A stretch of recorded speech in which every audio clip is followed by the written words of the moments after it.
네, 매주 화요일에 찾아오는 코너입니다. 비상한 정치 시간인데요. 그 주인공 성일종 국민의힘 비대위원 전화로 만나보겠습니다. 나와 계시죠?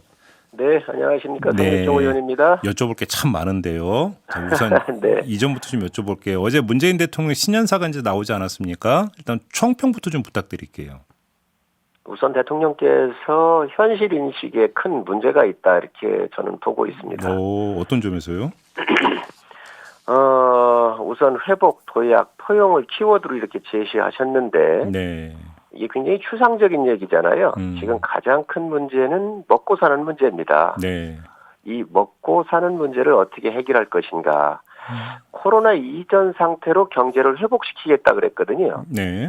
그러면 코로나 이전의 경제 상태로 회복을 시키려고 한다면 여기에 몇 가지 구체적으로 일을 해야 돼요. 거기에는 보면은 우선 방역이지요. 네, 네. 근데 방역에 대한 핵심적 이야기가 없습니다. 아직까지. 우리가 물량은 다 확보했다고 그러는데 언제 얼마의 양이 어떻게 들어와서 국민들한테 접종을 할 것인가. 이게 네. 해결이 안 되면 네. 경제 회복이 될 수가 없는 것이지요. 근데 그 대통령 신년사 뒤에 그 정은경 질병관리청장이 좀 구체적인 접종 계획을 밝히지 않았습니까? 접종 계획이야 나왔는데 그게 언제부터 어떻게 들어오는지에 대한 그 계획이 없다는 것이죠. 그러니까 추상적으로 11월 정도 얘기한다 그랬는데 네. 이스라엘 같은 경우는 약 한 960만, 1000만 명이 이르는 국민을 갖고 있잖아요. 네. 3월이면은 접종이 다 끝납니다. 지금 42개국이 다 지금 하고 있거든요. 예. 그래서 이 우선순위는 바로 좀 늦기는 했지만 그래도 3, 4, 5월 이렇게 짧은 기간 동안에 빨리 좋은 백신이 들어와야 되는데 이거에 대한 것들이 없이 어떻게 코로나 이전 상태로 이 회복을 하겠다라고 얘기할 수가 있는 것인가 하는 것은 예. 상당히 좀 그 현실에 대해서 문제가 있다 이렇게 알겠습니다. 보고 있습니다. 부동산과 관련해서는 국민들께 송구하다라고 이렇게 이제 그 사과 의사를 표명을 했는데 이건 어떻게 평가를 하세요? 25번의 대책이 있었죠. 이제 결론적으로 모든 것을 규제를 통해서 수요를 억제하겠다라고 하는 게 정부의 방침이었고 예.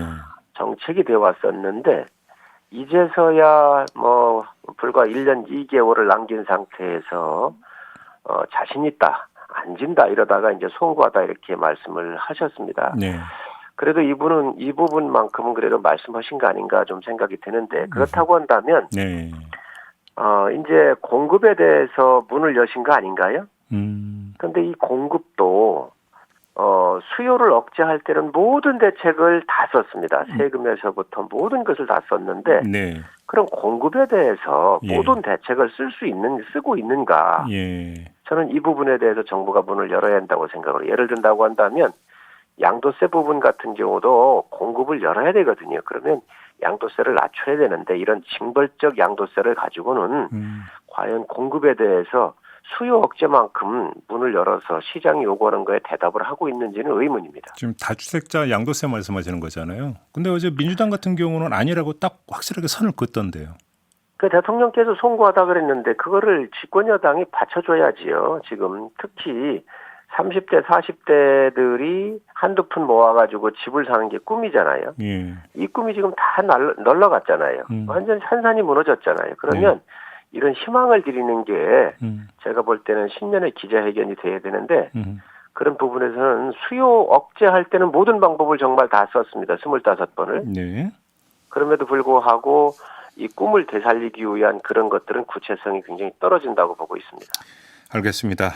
일단 어떤 평가신지 좀 확인만 하는 걸로 하고요. 좀 다음 주제로 넘어갔으면 좋겠는데요.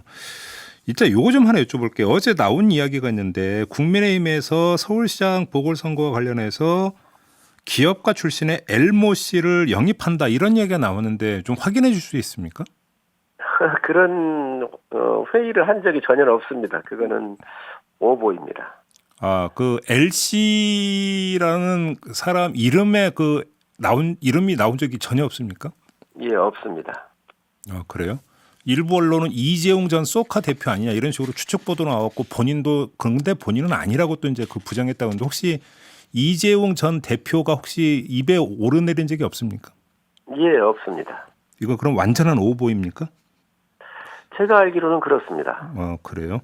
예, 그 비대위에서는 이름이 오르내리거나 뭐 영입에 대한 이야기가 일체 없었다는 말씀을 드립니다. 알겠습니다. 어제 하루 종일 화제가 됐던 뉴스 중에 하나가 김종인 비대위원장이 비대위 뭐 회의에서 내지 뭐 그 전에 티타임에서라는 보도도 있었던데 대노를 했다라는 보도가 나오지 않았습니까? 그 안철수 그러니까 국민의당과의 합당을 거론한 거에 대해서 대노를 했다는 보도가 있었는데 분위기가 어땠어요, 위원님? 우선 김종인 비대위원장은 명장 중에 명장이시지요. 국가를 바라보는 시야각이 넓고 예. 또 풍부한 경험에서 나오는 정치적인 감각이 탁월한 분이시잖아요. 네. 그렇기 때문에 당을 참 중도로 많이 외연을 확장을 했고 예. 또 이 서울시장 선거와 또 수권 정당으로서 많이 변모를 한 게 사실입니다. 그래서 한번 이 훌륭한 선장이 오셨으니까 한번 좀 우리가 믿고 맡겨보자는 말씀 제가 드리고 또 어제 말씀하신 것은 당의 선장으로서 당연한 말씀이십니다. 지금 당의 후보 등록도 안 했는데 예. 뭐 다른 이야기 나오는 것은 당에 도움이 안 되는 일이죠. 우리 당은 정해져 있는 일정대로 저희가 가고 또 거기에 필요에 따라서 변화할 것이 있으면 정치는 늘 또 새로움을 추구하고 많은 변화가 있는 거니까 네. 그때 맞게 가면 될 일인데 지금 많은 이야기들이 먼저 앞서서 얘기하는 것은 바람직하지 않다라고는 그런 원론적인 말씀이십니다. 그러면 좀 명확히 좀 확인을 해 주세요. 그러니까 김종인 위원장의 입장, 더 나아가서 비대위 전체의 입장은 국민의당과의 합당은 없다라고 하는 것으로 해석을 해도 되는 겁니까? 합당이 없다라고까지 얘기할 건 없는데 지금 단계에서는 합당 같은 걸 고려할 필요가 없는 것이죠. 정치는 여러 가지 가능성이 있지만 일단 저희 당의 후보들이 좋은 후보들이 있지 않습니까? 지금 현재 많은 분들이 계시니까 뭐 나경원 대표도 계시고 오세훈 전 시장도 계시고 또 윤희숙 같은 젊은 아주 그 희망이 있는 그러한 의원들도 계시고 또 그 이외 원외에도 많이 계시고 그런데 이런 분들의 토대 위에서 저희 당이 진행대로 스케줄대로 가면 되는 것이지요. 근데 윤희숙 의원은 출마 안 하는 것으로 정리되지 않았나요? 보도가 그렇게 나왔던데 아닌가요? 예, 아직 여러 가지 본인이 아마 고민하고 있습니다. 아 그래요? 예. 불출마는 결정됐다는 보도가 있습니다. 그게 아니란 말입니까? 그러면? 예, 아직은 뭐 그런 결정을 안 한 걸로 알고 있습니다. 아 그렇군요. 근데 합당 이야기로 다시 돌아가면 김종인 위원장은 정당 통합이라는 건 있을 수 없는 일이라고 분명히 선을 그었는데 지금 의원님 말씀으로 약간 좀 그 뉘앙스가 다른 것 같은데요. 그러면 현 단계에서는 정당 통합이라고 하는 것은 고려할 수 있는 사항이 아니죠. 왜냐하면 저희 당이 스케줄이 있기 때문에 저희 당의 스케줄이 다 마무리되고 난 다음에 뭐 그 전에 또 안철수 대표께서 저희 당에 여러 가지 제안을 할 수 있지만 지금 저희 당은 제1야당이고 저희 당 나름대로의 그 공간에서 또 하고 있고 이러니까 이런 것들이 다 절차가 끝난 그 이후에는 뭐 검토할 수 있을지 몰라도 지금 현 단계에서는 그런 것들을 검토할 일은 없다고 생각합니다. 그러면 안철수 대표는 입당은 안 한다고 하고 그러면 그 3자 구도로 가는 게 아니라고 한다면 남은 카드는 그 막판 후보 단일화밖에 없는 거겠네요. 그러면? 그것도 가정할 수 있고요. 또 그 이후에 저희 당의 후보가 결정되고 난 이후에 합당을 뭐 못할 일은 없겠지만 그런 현 단계에서는 그런 것을 고려하고 있지 않습니다. 그러면 예를 들어서 그 국민의힘의 후보가 선출된 후에 합당을 한다면 그러면 그 합당 후에 그럼 다시 또 경선을 치르는 겁니까? 어떻게 되는 겁니까? 그림이? 여러 가지 대안이 있을 수 있죠. 대안이라 하면 예를 들면 어떤 게 있을 수가 있는 겁니까? 뭐 후보 단일화에 대한 경우도 할 수가 있고요. 또 그때 가서 뭐 합당이 됐든 뭐해든 정치적인 판단은 최종적으로 저희 비대위원장님께서 하시게 될 겁니다. 근데 물리적으로 그게 가능한 시나리오인가요? 시간상? 그러한 문제점들 때문에 비대위원장님께서 말씀하시지 않았겠나 하는 생각을 가지고 있습니다. 그래요? 예. 지금 그 말씀은 예를 들어서 뭐 이론상으로 있을 수 있지만 현실적으로는 불가능하다는 뜻으로 읽히는 그 말씀이신 것 같은데. 여러 가능성은 있지 않겠습니까? 그래요? 예. 김종인 위원장은 3자 구도로 가도 이길 수 있다라고 그렇게 이야기를 했던데 정말 그렇게 믿고 계시는 겁니까? 이런 선례가 있었지요. 옛날에 박찬종 당시 그 후보께서 서울시장에 무소속으로 나오셨을 때 부동의 1위셨거든요. 그리고 조순 후보는 참 무명으로서 교수로 계셨었고요.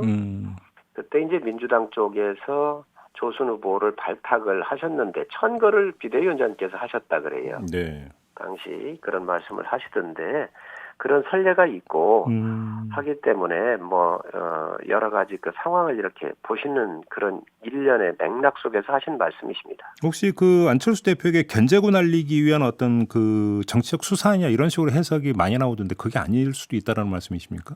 이 명장의 말씀이라고 하는 것이 다양한 해석을 다양한 각도에서 할 수 있도록 던지는 거 아니겠습니까? 그래도 역시 명장이시기 때문에 네. 여러 상황적 판단을 다각도로 검토하시고 보시는 저는 안목이라고 생각을 합니다. 알겠습니다. 아무튼 중간 정리라면 뭐 합당이든 단일화는 이야기는 참 무상하게 많이 나왔으나 진척된 건 하나도 없다 이렇게 정리해도 되는 거죠, 의원님? 예, 그렇습니다. 저희는 저희 당대로의 스케줄대로 가고 있습니다. 네, 알겠습니다. 다른 주제로 좀 넘어갈게요. 일단 탈당을 했는데 김병욱 의원 있지 않습니까? 예. 뭐 그 불미스러운 일이 없었다라고 하는 피해자로 지목된 그 여성으로부터 이런 발언도 나왔다고 하는데 당에서 어떻게 파악하고 있습니까? 그렇습니다. 그 해당 그 당사자께서 일체 불미스러운 일이 없었다. 그 사실관계조차도 확인되지 않은 일방적인 허위사실 유포로 인해서 고통받고 있는 본인의 입장을 좀 이해해주고 생각해달라. 네. 그 억측을 자제해달라고 하는 어제 입장문이 나왔고요. 예.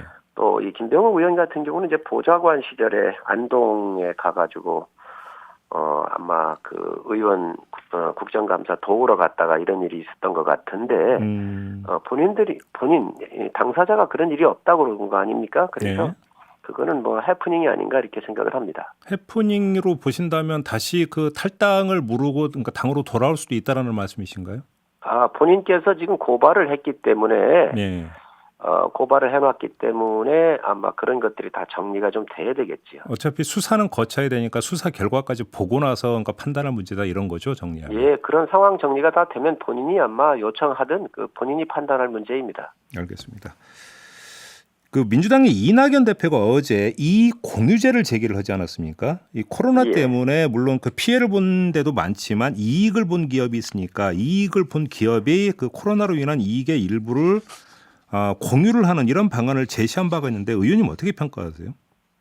어떠한 법적 근거에서 그런 말씀을 하셨는지 저는 이해가 안 갑니다. 이거는 그러면 법을 가지고 강제로 한다기보다는 자발적인 어떤 참여 그러니까 이런 모델이던데요. 자발적으로 한다고 하는 게 과연 그게 실효성이 있을까요? 예, 국가라고 하는 것은 기업들이 일을 하고 네. 그 또 기업이 잘 되면 고용이나 여러 가지 사회 기여를 통해서 하는 것이 맞지. 예. 또 이득이 많이 나게 되면 예. 또 많은 인원들을 고용을 해서 소득세를 내고 다 그렇게 하지 않나요? 또 기업은 이득이 많이 나면 법인세를 내고 네. 그렇기 때문에 그런 큰 과정에서 보는 것이고요. 네. 기업이 커질 때 사회적 책임을 아마 기업들도 다 느끼고 있습니다. 그런데 이 공유제라고 하는 옛날에도 물론 여러분들이 그런 얘기를 내놓기는 하셨었는데 네. 막연한 말로서 자발적으로 한다 하는 것은 제가 봤을 땐 맞지 않다고 생각을 합니다. 그러면 이제 그 법으로 강제하는 건 더 안 된다는 말씀이신가요? 법으로 강제할 방법이 없지요. 그렇기 때문에 자발적인 것이다 이렇게 얘기하신 것 같은데 네.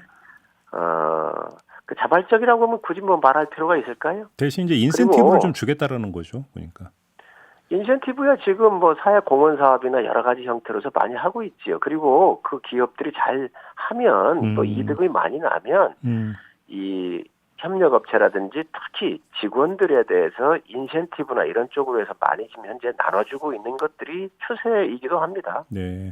오늘 한 조간이 보도한 내용이 있는데요. 지금 남미 여러 나라에서는 코로나 국면에서 부유세를 징수하는 방안을 검토하고 있고 일부 국가는 이미 입법을 완료했다라는 보도가 있었는데 우리나라에서는 이걸 도입할 여지는 전혀 없는 걸까요?